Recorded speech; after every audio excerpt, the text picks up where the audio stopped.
So this would be the just other two bedrooms and bathrooms upstairs. So really simple. We'll get more into, the furniture and the design of it in the next phase. There's not a lot of finishes that need to be selected for up there. But for the bathroom, again, just going off of your Pinterest boards and what you liked, a large scale graphic cement tile. So again, something that's a little bit transitional. It's a more traditional pattern, kind of this scroll pattern.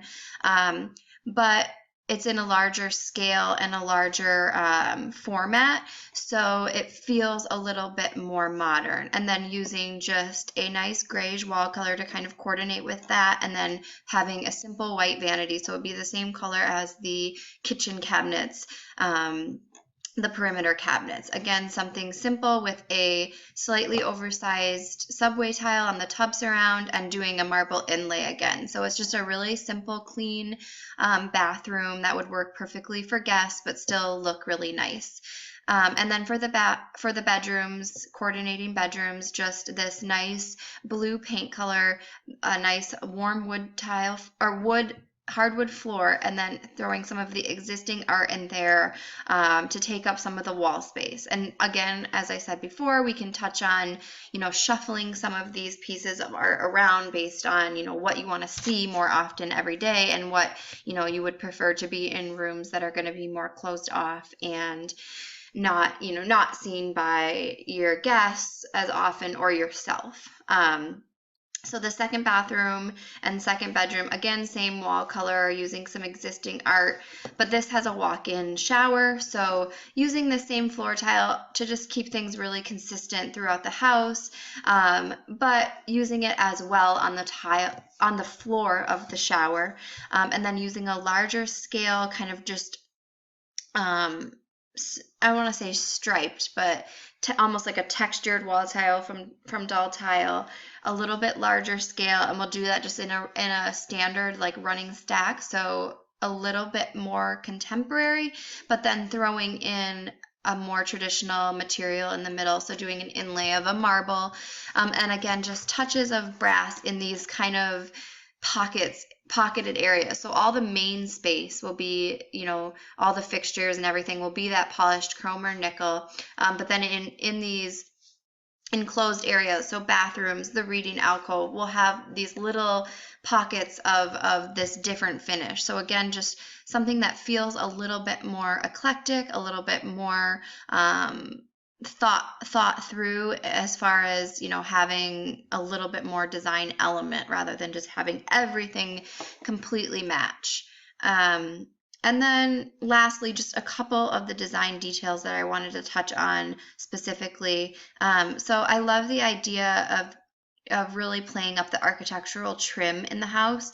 You have super tall ceilings, and it's, fairly open and fairly large. So, using a large window casing. And then I like the idea of creating kind of these, trim details at each window. So rather than just having, the window stop here, kind of create this extended sill. So it would be, some trim outline, having the window casing run all the way to the ground, and just creating these, highlighted features of trim at each window.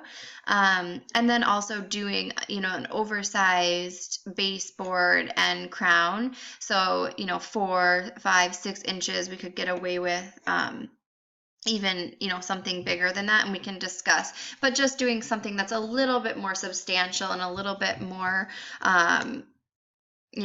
chunky and heavy, to really like weigh the space and anchor these really large ceilings and wall expanses that you have. Same idea, just a couple extra little details, but be doing a thicker countertop slab. So it wouldn't necessarily have to be 2 inches thick, but it would be a mitered edge, so that the counter would wrap around and would just be in certain areas. So your island in your master walk-in closet, this built-in feature in the master bathroom, and the island in the kitchen would have this more substantial chunk, edge of marble. So like a 2-inch at least edge there. Just it's just an extra touch, an extra design detail that takes it a little bit further than what you would get with standard grade builder materials or a standard built house. And then again, just keeping door styles consistent. So something a little bit more traditional, just a 6-panel door would be painted, we'd get a primed door and it would be painted the same as all the rest of the trim in the house, and then using a really beautiful and simple contemporary knob. So I like the idea of mixing a couple knob finishes. So, you're throughout the house would have these standard knobs, but maybe on closet doors or bathroom doors or specific doors, we could throw in, a glass knob just to kind of add a little bit of variety into the space, and again, just elevate the way that we think about everything and how it all comes together. Just a little bit higher level of detail than what you would get with a standard grade builder house. And then just left here on the last page, these are the pieces of art that I have not used. So everything that you had submitted images and dimensions of, these are the items that I have not used. Not saying that we couldn't use them. It's just kind of how it worked out. I kept these smaller ones on purpose because I think a lot of what you have is really large scale. And again, we don't have as much expanse of large scale art or large scale walls in this house for the art. So I kept these smaller ones a little bit on purpose so that we can kind of infill some of the walls as we start putting in furniture and decor, and maybe feel like, okay, this needs a little something here. Then we have some smaller art pieces to play with still, whereas these really large pieces are pretty limited to where we can actually make those work. But again, just wanted to let you see that this is what's remaining, and of course we can switch around and discuss relocating some of the art based on your preferences of what you want to see and where. Now I'm going to jump into the SketchUp model and just show you. Let me just change this a little bit here.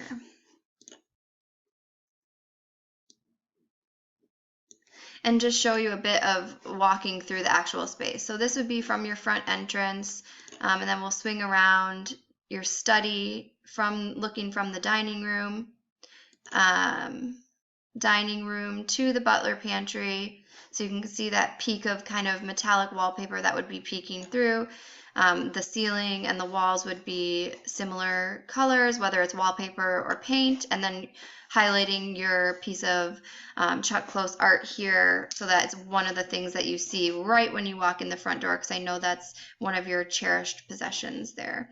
And then just looking at the dining, from the corner of the dining room through to the study, so you can see that pop of color peeking out here, and then having your wallpaper accent in the butler pantry there.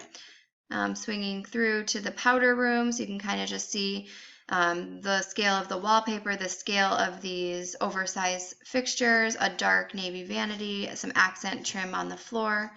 Swing around this way so you can kind of see the ceiling and how we've brought it down, dropped the trim down, and added a little bit of ceiling trim here. Family room, looking at the fireplace, so a piece of your existing art here, adding lighting above the fireplace, and a newer existing mirror, really trimming out these bench seats, so adding some of that architectural detail. Really, I think if you do a linear fireplace, a super simple mantle design, and then just paint above. Let's swing this way. So that would be where your other piece of Chuck Close art would be. So that's looking towards the front door. There's a large piece of art here with a light, and then this large scale piece here, and you can just kind of see the stairs peeking out that way. Swing around to the breakfast area. Again, a little bit more of a contemporary light with your colorful gallery wall would create like a seating alcove here. And I did suggest adding, a tall piece of pantry here to just add like a good stopping point, both for the backsplash and just for like, this is where the kitchen ends and this is where the breakfast nook begins. So, whether this is a banquette or we do something built in, I think it gives a really good stopping point to the kitchen. We'll just take a zoom in to the kitchen a little bit. and take a look. So you can see just an accent island, your Carrara marble top, and then this butler pantry that's kind of this interesting little pocket that's peeking through. So you've got like a metallic wallpaper, and then we would use this darker color for all of the cabinetry in the butler pantry. Let's see here, swing over to the stairwell. So this is a kind of a bird's eye view looking down your stairs. So adding, a textural and pattern runner up and down the stairs. Again, just a little bit of color, pattern, and texture to pop in there and make the stairs a little bit quieter and more comfortable and safer for going up and down. And then again, using a wainscoting, like a board and batten on the staircase all the way up, and then the upper part of the walls using a trim to kind of trim out these walls and really highlight some of your art. And again, you can kind of see this overscaled 6-foot long chandelier. So I think it's a really interesting space to use a really tall and linear chandelier. So I'd like to kind of discuss your thoughts on that. And we'll swing around here to the reading alcove. So you can see a piece of your art here would be highlighted at the end of this wall. And then using a little bit more funky and different finish light fixture in this reading alcove with your wallpaper in the background. It's just kind of a fun little area to pop through on your way to the guest rooms. And also just suggesting a piece of furniture and a large scale mirror. So when you're at the top of the stairs here, that's reflecting, both this awesome chandelier, but also the light kind of back into the space and giving a little visual relief from, the art. We don't want to overdo it with all the art that we have. So this is would be looking from your master bedroom towards the reading alcove, just a little bit of a pop of color coming through here. You can kind of see the trim would be through the whole hall up here. Swinging into your master bedroom. So this is showing either a paint or a textural grass cloth like ivory wallpaper, and that would obviously just come down to like budget concerns. We could always just do the headboard wall in the grass cloth and do the coordinating paint. Again, just seeing that consistent window trim throughout, and the floor, the flooring is the same through the first and second floor. And then we'll swing into your master bathroom. So this is kind of looking from the entry on the far side of the master bathroom through to his closet. So you would see there would be a really awesome feature wall when you walk in of like a full slab of quartz or marble or something, onyx. Onyx is what I'm showing here, a blue onyx slab. And then vanities in a dark stained wood. I'm also suggesting using a freestyle or a freestanding tub here versus a built-in, and eliminating these walls. I think it's just a little bit more of a contemporary look, and having all these half walls in the built-in tub, it's just a little bit dated. So if we could move in this direction, I think it would give you a really nice, clean, contemporary look there. You can kind of just zoom in on it a little bit more there. Swing around and look at it the other way. So this would be a built-in mirror here with lighting. I think trimming this out really awesome with these columns that wrap around, and then using some tile in the background here. So this is more of like a feature wall rather than your vanities being that way. And then using a wall the same color as in the closet cabinetry here for this really awesome built-in kind of makeup vanity, I guess is what we could call it.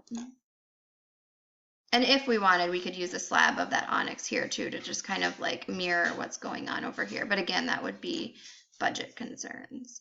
You can kind of see here, just wanted to show you the floor tile. So using a 12 by 24 marble, but then kind of inlaying these linear 6 by 12 strips to kind of create a floor tile pattern. So that is just the walkthrough.